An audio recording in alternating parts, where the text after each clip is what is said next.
Welcome to class 10 chemistry class. Today we are going to discuss the electropositive elements and electronegative elements. Before that, we are going to see what are inert gas and inert gas like configuration. When in outermost orbit, the number of electrons is 8. This is called the inert gas, and some of the inert gas like neon, argon, krypton, xenon, radon, etc.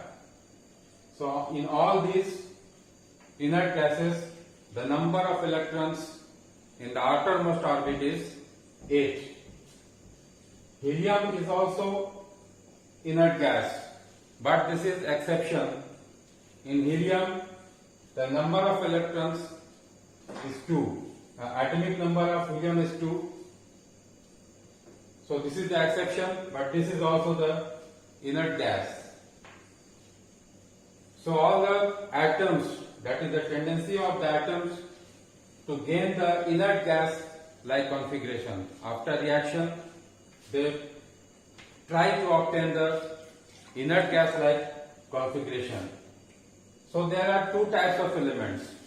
First type of elements that they give up the electrons, they lose electrons to get the inert gas like configuration. Second type of elements are they gain the electrons to obtain the inert gas like configuration. So the elements that lose electrons,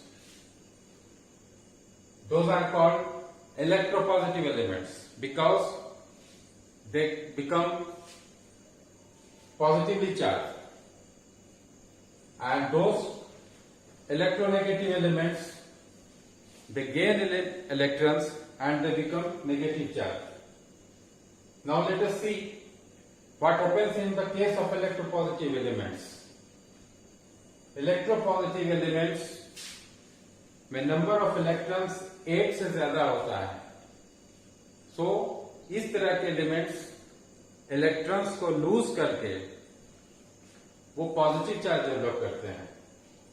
अब electron को loose करने के बाद positive charge क्यों आता है, इसको समझने के लिए फॉर एग्जांपल मैं सोडियम का एग्जांपल दे रहा हूं. Giving the example of sodium, it's atomic number is 11, means atomic number is equal to the number of protons and number of electrons in a neutral atom.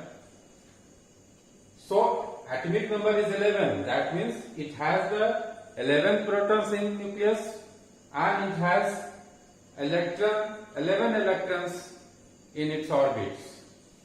So when it loses one electron, when this sodium loses this one electron in outermost orbit, this becomes the number of electrons in sodium becomes 10, whereas number of protons in the nucleus remains same, that is 11. तो sodium के case में हमने क्या देखा कि sodium जैसे ही एक electron lose करता है, इसका नंबर ऑफ इलेक्ट्रॉन्स 10 हो जाता है, जबकि इसके न्यूक्लियस में इसके प्रोटॉन 11 पहले ही से रहता है. तो नंबर ऑफ इलेक्ट्रॉन्स न्यूक्लियस में 11 हुआ और ऑर्बिट्स में 10 हो गया.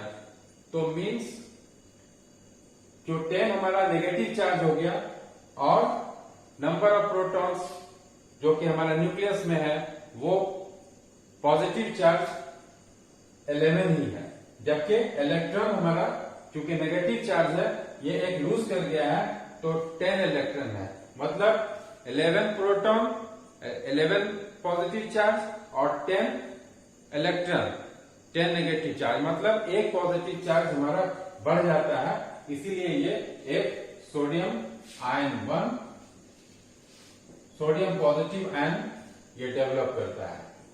तो सोडियम जैसे ही एक इलेक्ट्रॉन लूज किया उसमें एक पॉजिटिव आयन डेवलप कर दिया, ये पॉजिटिवली चार्ज हो गया। अब हम क्लोरीन का केस देखते हैं। क्लोरीन के केस में ये 17 है नंबर ऑफ इलेक्ट्रॉन्स, मतलब एटॉमिक नंबर इसका 17 है। नंबर ऑफ प्रोटॉन्स इसके न्यूक्लियस में 17 है और नंबर ऑफ इलेक्ट्रॉन्स इसके ऑर्बिट में भी 17 है। तब अब क्या होता है, ये 287, तो ये 7 इसको ये गेन करेगा। ये क्लोरीन 1 इलेक्ट्रॉन गेन करने के बाद अगर ये 7 एक इलेक्ट्रॉन गेन कर लेता है तो ये इसका कॉन्फ़िगरेशन हो जाता है 288, मतलब ये इनर्ट गैस लाइक कॉन्फ़िगरेशन ये अचीव कर लेता है। मतलब इसका नंबर ऑफ इलेक्ट्रॉन्स क्या हो जाएगा, 18 हो जाएगा।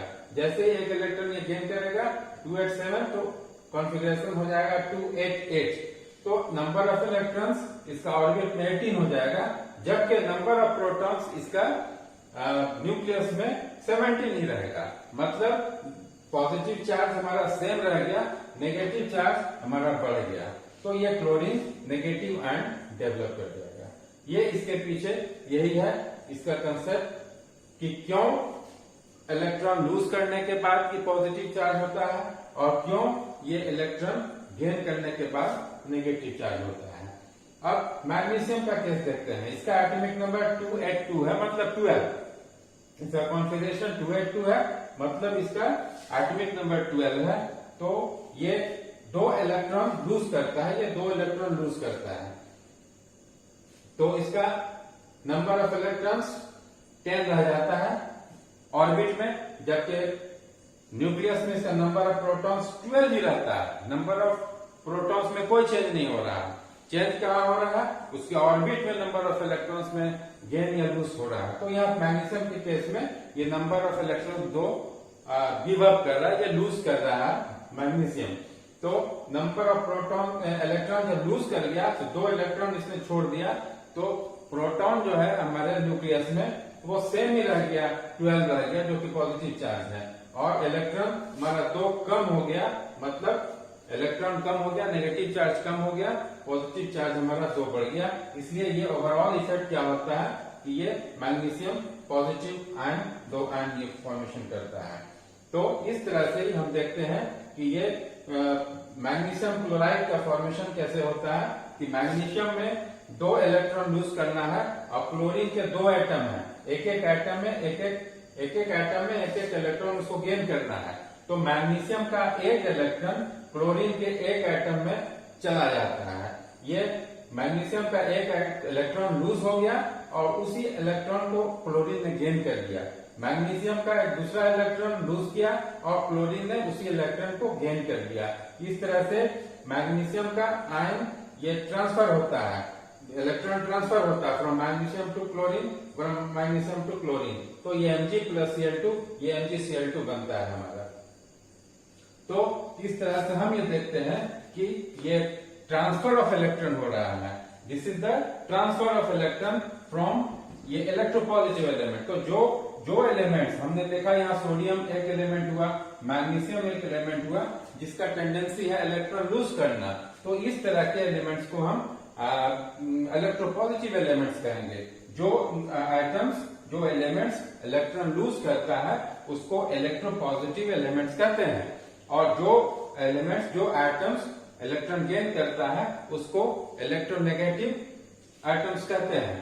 तो electro transfer of electrons from electropositive to electronegative, ये ट्रांसफर ऑफ इलेक्ट्रॉन कहां से होगा, इलेक्ट्रोपॉजिटिव एलिमेंट से इलेक्ट्रोनेगेटिव एलिमेंट पर होगा, मतलब सोडियम से क्लोरीन पर होगा। तो सोडियम जो एक इलेक्ट्रॉन छोड़ रहा है, लूज कर रहा है, वो क्लोरीन उसको कैच कर रहा है। तो सोडियम पर ये पॉजिटिव चार्ज हुआ और क्लोरीन पर नेगेटिव चार्ज हुआ।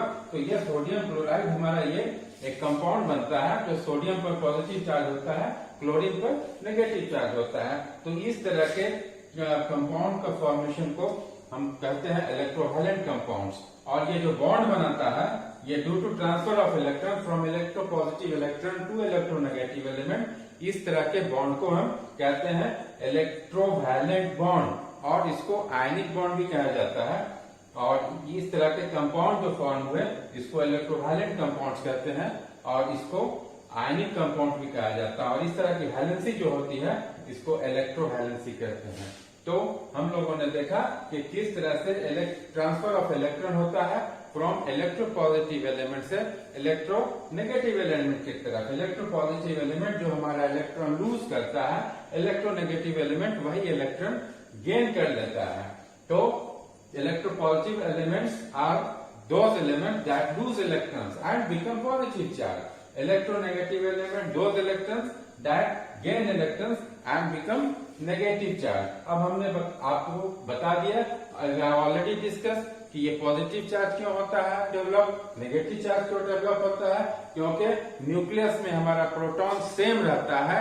हमारा चेंज कहाँ होता है, वो पेरीफेरी में, ऑर्बिट में नंबर ऑफ इलेक्ट्रॉन्स या तो कम होता है, लूज करता है, या तो गेन करता है। अगर नंबर ऑफ इलेक्ट्रॉन्स लूज किया, कम हो गया नंबर ऑफ इलेक्ट्रॉन्स, तो वो पॉजिटिव चार्ज डेवलप कर जाएगा। और अगर नंबर ऑफ इलेक्ट्रॉन्स गेन कर लिया तो वो नेगेटिव चार्ज डेवलप हो जाएगा। जैसे क्लोरीन के केस में नेगेटिव चार्ज डेवलप होगा, क्योंकि जो पॉजिटिव चार्ज हमारा सेंटर पर है, न्यूक्लियस पर है, वो सेम रहता है, वो अनअफेक्टेड रहता है, उस पर कोई चेंज नहीं होता है। चेंज होता है इलेक्ट्रॉन में, जो कि हमारा ऑर्बिट में रहता है इलेक्ट्रॉन। तो इस तरह से हम लोगों ने देखा कि transfer of electron from electropositive element to electronegative element that gives electrovalent compounds, and such type of bonds are called electrovalent bonds or ionic bonds, and such type of valency is called electrovalency. The example is sodium and chlorine, that is sodium chloride, and Mg plus Cl2, that is MgCl2. अब ये question है कि ये chlorine हमारा, chlorine के जो electronic configuration है 287 है। तो ये इलेक्ट्रोनेगेटिव इसलिए हम इसको बताए हैं क्योंकि ये एक इलेक्ट्रॉन गेन कर रहा है। तो ऐसा भी तो आगे क्वेश्चन आएगा माइंड में कि ये अगर हम 7 इलेक्ट्रॉन लूज कर दें तो भी तो ये ऑक्टेट पूरा हो जाएगा, 28 हो जाएगा। तो क्यों 7 इलेक्ट्रॉन लूज क्यों नहीं करता है, एक इलेक्ट्रॉन गेन क्यों करता है? तो इसका आंसर ये है कि एक इलेक्ट्रॉन गेन करने के लिए बहुत कम एनर्जी की जरूरत पड़ती है, और ये 7 इलेक्ट्रॉन लूज करने के लिए बहुत हाई एनर्जी की जरूरत पड़ेगी। 7 इलेक्ट्रॉन लूज करना के लिए, लूज कराने के लिए बहुत हाई एनर्जी की जरूरत पड़ेगी, जो कि प्रैक्टिकली पॉसिबल नहीं है। इसलिए ये 1 इलेक्ट्रॉन, जो कि पॉसिबल है, 1 इलेक्ट्रॉन गेन कर लेना, इसीलिए ये क्लोरीन 1 इलेक्ट्रॉन गेन करके ये अपना ऑक्टेट पूरा करता है। और ठीक उसी तरह से हम ये सोडियम के केस में भी हम कह सकते हैं कि ये 281 है, तो आप 1 इलेक्ट्रॉन लूज करके हम ऑक्टेट पूरा कर रहे हैं 28, तो 7 इलेक्ट्रॉन गेन करके भी तो हम ऑक्टेट पूरा कर सकते हैं, 288 कर सकते हैं। इसका आंसर भी यही है कि 1 इलेक्ट्रॉन लूज करना बहुत आसान है बनिस्बत विद कंपैरिजन टू के 7 इलेक्ट्रॉन्स गेन करना। ये इसके लिए हाई एनर्जी चाहिए, and that is practically not possible. So this is all about the transfer of electrons, the inert gas configurations, inert gas, and electropositive elements, electronegative elements, and electrovalent bonds, ionic bonds, that electrovalent compounds, electrovalency. So all we have discussed this today. Next class we will discuss about the covalent bonds. So this is all about the electrovalent bonds and the transfer of electrons. So that's all. Thank you.